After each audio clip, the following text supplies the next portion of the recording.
Now in the Valley today, authorities in Cass County are looking for suspects after they allegedly crashed a stolen car, then stole a pickup to get away. And a Minnesota man is facing multiple charges of sexual assault after more women at the University of Wisconsin come forward with their stories. And on our Skycam here in Fargo, things aren't looking too bad, but visibility is much worse than other places. We'll have your forecast coming up. Live from Fargo and serving you on TV, online, and on the go. This is the Valley Today on Fargo CW. Hey, very good morning, everyone, and thank you so much for waking up with the Valley today. It is just past 7 a.m. I'm Kyle Bosch here with Lisa Bedeau. We are following some breaking news for you this morning. Fargo Police and the Cass County Sheriff's Office on the lookout for multiple people who crashed the stolen car, then stole a pickup in rural South Fargo overnight. Authorities were called out to the 1600 block of Round Hill Drive just before midnight to investigate. Officers say the suspects pulled into a driveway, and when the homeowner confronted them, they tried to take off. While they were backing out of the driveway, they hit a tree, ditched the stolen car, and stole a pickup. Officers are still looking for that stolen pickup this morning. Of course, we are working to get more details on this breaking story. You can stay with Valley News Live throughout the day for updates.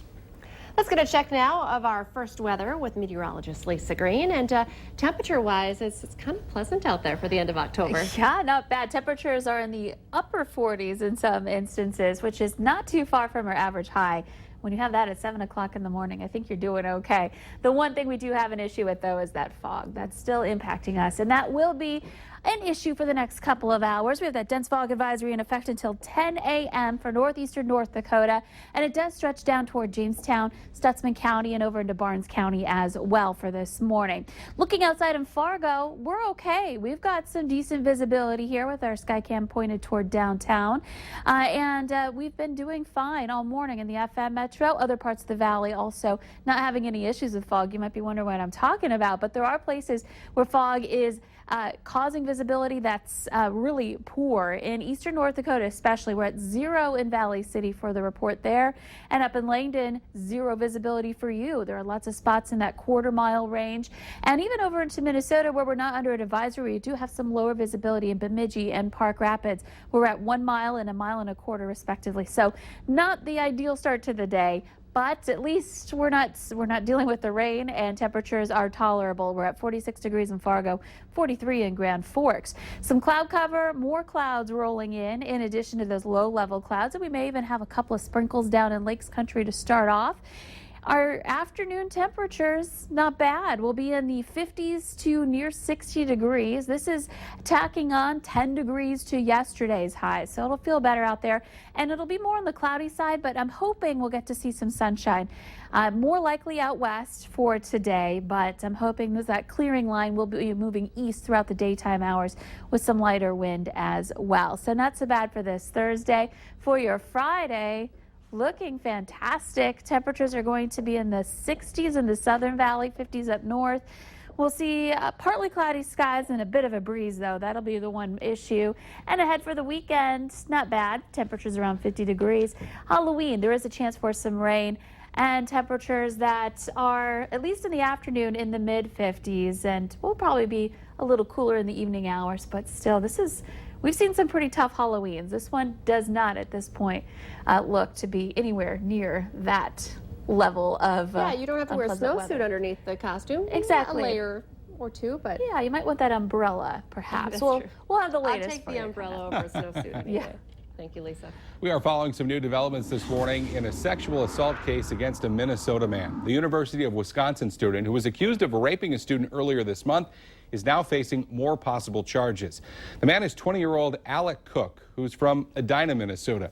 He was accused of raping a 20-year-old student at the University of Wisconsin on October 12th. And since then, 2 more women have come forward claiming Cook sexually assaulted them as well. Prosecutors say more charges could be pending after what investigators call a disturbing black book with details of multiple sexual assaults was found in his nightstand. A court hearing will be held this afternoon. Cook is currently not being allowed back on university grounds. Do you ever wonder how closely your kids are being watched when you drop them off at daycare? Some Fargo parents are asking that same question after they picked up their 2-year-old son from Tot Spot South. He had bite marks all over his body when they picked him up. Yeah, the Dahl family says that the daycare did apologize and offered to give their son some ice, but they are still upset with how the ordeal left their child and how it was handled. For the amount of biting and scratching that was done, you know, like that doesn't just happen when you're looking away for a couple seconds. Now, Cass County Social Services says that Tot Spot South Daycare did not violate any child care rule or law in the incident. Developing for you this morning, a pilot has been grounded after police say he tried to fly out of a South Dakota airport while intoxicated. 38-year-old Russell Duzka of Salt Lake City was arrested at the Rapid City Airport yesterday morning on suspicion of operating an aircraft under the influence of alcohol. TSA officers noticed he smelled of alcohol and called police. He failed a breathalyzer test and officers removed him from the cockpit. He has also been removed from flying duties during this investigation. Also developing this morning, it appears negotiations have broken down between law enforcement and protesters at the Dakota Access Pipeline, setting up a possible showdown. Protesters have set up camp on private property owned by Energy Transfer Partners, the company building the pipeline. The Morton County Sheriff and a National Guard spokesperson met with demonstrators yesterday. Officers say that they don't want any trouble, but they pointed out that protesters are trespassing. The protesters say the land is theirs because of an 1851 treaty. Now, Cass County Sheriff Paul Laney, who is helping coordinate law enforcement efforts at the pipeline protests, says police have the capability of forcibly removing activists, but he hopes it doesn't come to that. He says that protesters need to go back to the main camp so they can talk things out. Well, as the pipeline protesters get ready for a possible clash with police, they're getting some support from some famous faces. Civil rights activist Reverend Jesse Jackson and Hollywood star Mark Ruffalo joined the protest yesterday in hopes of shining more light on the issue. These are all human beings, just like everyone out there watching. And their livelihood, their families, their sacred places, their cemeteries are all being desecrated and attacked. Ruffalo also donated a pair of solar trailers to help power the protest camps.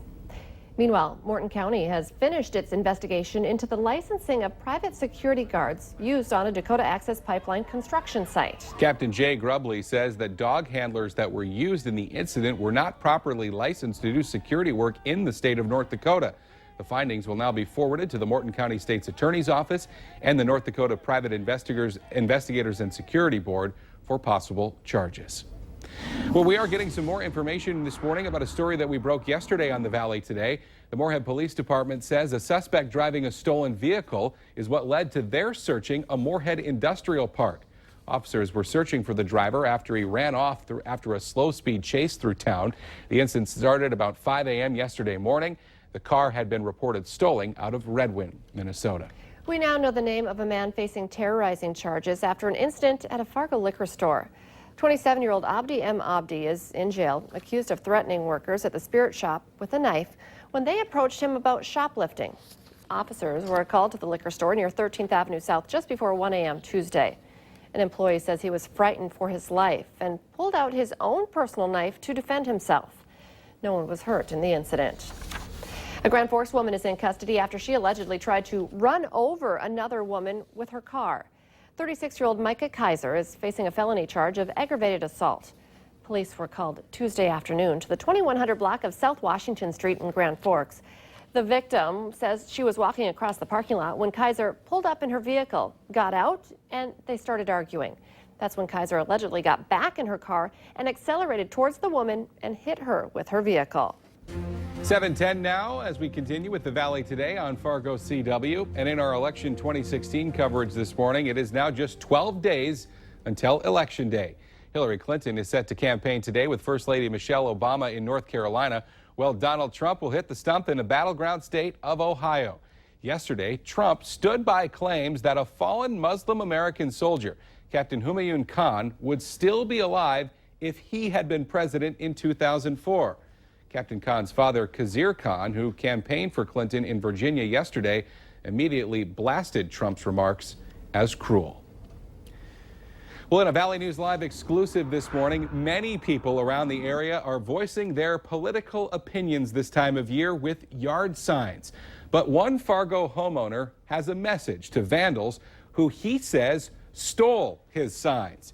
Andrew Peterson says he put up 28 signs supporting Gary Johnson, but over the weekend, all of them were stolen. He says he put up 50 new ones, along with 2 signs with messages for thieves and vandals, saying he captured them on camera and they should find a candidate they can support. As I urge whoever's stealing my signs to find a candidate that they really like and really support, like I really like Gary Johnson, so that they can stop tearing down others and start building up their guy, because I'm not going to sit here and tell you how rotten everybody else is. Fargo police say they've taken several calls about campaign signs being stolen or damaged. Now, in the city of Fargo, you don't need a permit for political or garage sale signs, but they must be placed on private property. The Centers for Disease Control is sounding the alarm about a spike in STDs. Ahead here on the Valley Today, what officials are most disturbed about.